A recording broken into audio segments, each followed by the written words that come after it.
லாஷை எப்படி வந்துட்டு கண்ணுக்கு ஏற்ற மாதிரி இதை கட் பண்ணணும்னு காட்டுறேன். First you take the lash, just place பண்ணும்போது பாருங்க இது கரெக்டா இருக்கா உங்களுக்கு. It is not big, it is not small. Suppose எனக்கு வந்துட்டு கொஞ்சம் சின்னதா இவங்க லாஷ் வேணும்னு சொன்னாங்கன்னா you should always cut in the outer corner.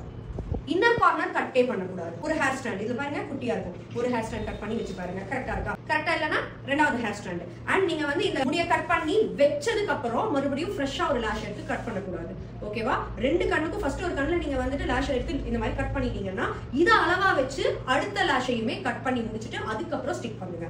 ஓகேவா? ஜெனரலா உங்க லாஷஸ்ல பாத்தீங்க அப்படினா இந்த மாதிரி வந்துட்டு எக்ஸஸா வந்துட்டு ஒரு த்ரெட் வெளிய வந்து நிக்கும். ஓகேவா? இத நீங்க கட் பண்ணியே ஆகணும். இந்த த்ரெட்டை கட் பண்ணாம வச்சீங்கன்னா இது என்ன ஆகும், இப்படி போக் பண்ணிட்டே இருக்கும் உங்களுக்கு. ஓகேவா? ஃபைன். அண்ட் என்னோட ரெக்கமெண்டேஷன் எப்பவுமே லாஷஸ்ல இந்த மாதிரி த்ரெட் இருக்கு பாருங்க மேல, இந்த மாதிரி த்ரெட் இருக்கிற லாஷஸ் தான் வாங்குங்கன்னு நான் சொல்லுவேன் ஸ்டூடெண்ட்ஸ்க்கு. த்ரெட் இல்லாமையும் லாஷஸ் இருக்கும். ஓகேவா? அது நீங்க வாங்குனீங்கன்னா அது ரொம்ப வந்துட்டு மினிமலா இருக்கும். என்ன பொறுத்தளவு it is very dull look தான் கொடுக்கும்.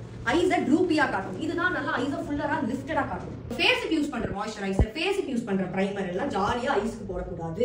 ஏன்னா ஐயோட டெக்ஸ்டர் வேற, same is applicable for lips also. லிப்ஸோட டெக்ஸ்டரும் வேற. இதுக்குன்னு செப்பரேட்டா மார்க்கெட்ல ப்ராடக்ட்ஸ் இருக்கு, அதுதான் நீங்க யூஸ் பண்ணணும். இப்போ ஐஸுக்கு நான் வந்து ஐ பிரைமர் யூஸ் பண்ண போறேன். ஓகேவா? இந்த ஐ பிரைமர் வந்து பாத்தீங்கன்னா PAC பிராண்டோட கேன்வாஸ் பிரைமர். ஏன் இந்த ஐ பிரைமர் நம்ம போடுறோம் அப்படின்னா to get the exact result. உங்க ஐஷேடோ பாலெட்ல என்ன கலர் இருக்கோ அதே கலர் கண்ணுல கிடைக்கணும்னா you have to go for eye primer. Okay? Hair ரிலேட்டடா ஃபைபர்ன்ற வார்த்தை வந்தாலே பர்பஸ் என்னவா இருக்கும்னா முடியோட அடர்த்திக்காக மட்டும்தான். Adds illusion. நீங்க இல்லாத முடியே இருக்கிற மாதிரி காட்டும். நீங்க சில வீடியோஸ் எல்லாம் பாத்துப்பீங்க, சில பவுடர் கொட்டுவாங்க, அங்க வந்துட்டு ஸ்கேண்டி ஸ்கேல்ப் அப்படியே வந்துட்டு முடி இருக்கிற மாதிரி வரும். அது இதுதான் ஹேர் பில்டிங் ஃபைபர்ஸ் கேட்டாலே வந்துட்டு ஸ்டோர்ஸ்ல எல்லாம் உங்களுக்கு கிடைக்கும். நிறைய பிராண்ட்ஸ் இருக்கு. மோஸ்டா வந்து ஃபீமேல் கூட நான் அவ்வளோக்கா யூஸ் பண்ணது கிடையாது, விமென்க்கு. இது வந்து க்ரூம்காகவே நான் ஸ்பெஷலா வச்சிருக்கேன். யாராச்சும் மென்னுக்கு வந்துட்டு கல்யாணம் மாப்பிளைக்கு வந்துட்டு முடி கம்மியா இருக்குன்ற பட்சத்துல ஐ யூஸ் திஸ். ஃபேஸ் ஃபுல்லா ஃபவுண்டேஷன் போட்டுட்டு அதுக்கப்புறம் தயவு செய்து பிளெண்டிங்க ஸ்டார்ட் பண்ணாதீங்க. Work area by area. First ஒரு இடத்துல வந்து ஃபவுண்டேஷன் வச்சுட்டீங்க அப்படின்னா பிளெண்ட் பண்ணி அந்த இடத்த முடிச்சிருங்க.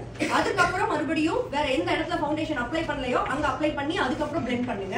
அண்ட் ஜெனரலா நீங்க ஃபவுண்டேஷன் வைக்கிறீங்க அப்படின்னா ஃபவுண்டேஷன் ஷேட் இப்படி வைக்கும் போது அது அப்படி பாக்குறதுக்கு பளபளன்னு இருக்கக்கூடாது. It should look like skin. I mean skin shadeலயே இருக்கணும். அதுதான் கரெக்டான foundation shade. And this foundation is a medium coverage foundation. நான் இவங்களுக்கு ப்ராப்பரா கன்சீல் பண்ணனால ஒரு பம்ப் ஃபவுண்டேஷன் எனக்கு more than enough. சமயா கவரேஜ் வருது. நான் ரெண்டு பம்ப் போடணும்ன்ற அவசியமே இல்ல. And advantage of medium coverage foundations என்ன தெரியுமா? ஸ்கின் ரொம்ப ஃப்ளாலஸா இருக்கும் பார்க்கிறதுக்கு. ஹெவி ஃபீலிங்கே இருக்காது. when the concealing is proper அப்போ உங்களுக்கு medium coverage foundation super flawlessness கொடுக்கும். நீங்க ப்ராப்பரா கன்சீல் பண்ணலனா என்ன ஆகும்? அப்பதான் மேக்கப் கிரே ஆகும். and அங்கங்க இருக்கிற டார்க் ஸ்பாட்ஸ் எல்லாம் பளிச்சுன்னு அப்பதான் தெரிய ஆரம்பிக்கும். பாயிண்ட்ஸ் எல்லாம் தான் இந்த மாதிரி கன்சீல் பண்ணனும். சோ இந்த மாதிரி கன்சீல் பண்ணும்போது என்ன ஆகும்? ஸ்கின் டோன் மாறாது. at the same time face வந்துட்டு பிரைட்டா இருக்கும். this is the right method. when your brides ask என்ன ஃபேரா காட்டுங்கன்னு சொன்னா கண்டிப்பா காட்றீங்கன்னு சொல்லி அவங்களோட ஃபவுண்டேஷன் ஷேடை மாத்த கூடாது. 4 ஷேட் லைட்டர் கலர் ஃபவுண்டேஷன் எடுக்க கூடாது. அவங்களோட true to skin foundation shade எடுத்து இந்த கன்சீலிங் டெக்னிக்ல 4 ஷேட் லைட்டரா போட்டீங்கன்னா மட்டும்தான் அவங்களோட ஃபேஸ் பிரைட்டா தெரியும். ஆளு மாறன மாதிரி இருக்க மாட்டாங்க. உங்க மேக்கப்பும் லாங் லாஸ்டிங்கா இருக்கும், ஆக்சிடைஸ் ஆகாம. ஏன்னா ஃபவுண்டேஷன் ஷேட் தப்பா எடுத்தா ஆக்சிடைஸ் ஆகும் மேக்கப். கழுத்துக்கு ஃபவுண்டேஷன் போடணும்ன்ற அவசியமே இல்ல. எப்ப நம்ம கழுத்துக்கு ஃபவுண்டேஷன் போடுவோம்? கழுத்துல டிஸ்கலரேஷன் இருக்கு, பிக்மெண்டேஷன் இருக்கு, பிரைட் ரிக்வெஸ்ட் பண்றாங்கன்னா மட்டும்தான் போடணும். இல்லனா போட வேண்டாம். you are all deep kitchen student. ஓகேவா? சோ தைரியமா உங்க பிரைட் பண்ணிட்டு no foundation applied on skin ன்னு போட்டு என்ன டாக் பண்ணுங்க, நான் கண்டிப்பா ரீஷேர் பண்ணுவேன். two kinds of setting spray in market. ஓகேவா? ஒன்னு வந்துட்டு matte finish setting spray, இன்னொன்னு luminous and glow setting spray இருக்கு. matte finish setting spray நம்ம என்ன பர்பஸ்க்காக யூஸ் பண்றோம் அப்படின்னா to control the oil. ஓகேங்களா? சோ இந்த matte finish setting spray யாருக்கு போடலாம்? oily skin இருக்கிறவங்களுக்கு matte finish setting spray போடலாம். and dry skin இருக்கிறவங்களுக்கு என்ன setting spray போடலாம்? luminous, glow. ஓகேங்களா? இந்த மாதிரி இருக்கிற setting sprays நீங்க போடலாம். சோ இந்த நேம்ஸ் டிஃபர் ஆகும். இந்த நேம பார்த்தாலே உங்களுக்கு கிளாரிட்டி வரும். matte என்ன ப்ராடக்ட்ல PP setting spray, ஃபவுண்டேஷன் எந்த ப்ராடக்ட்டா இருந்தாலும் டிஃபால்ட்டா அது எந்த ஸ்கின் டைப்க்கு சூட் ஆகும்? oily skin டைப்க்கு. சோ luminous இருந்தா அந்த oily skin டைப்க்கு சூட் ஆகுமா? கண்டிப்பா சூட் ஆகாது. 40 ஸ்டூடண்ட்ஸ்ல ஒரு ஸ்டூடண்ட் தான் ஃபர்ஸ்ட் ரேங்க் எடுப்பாங்க.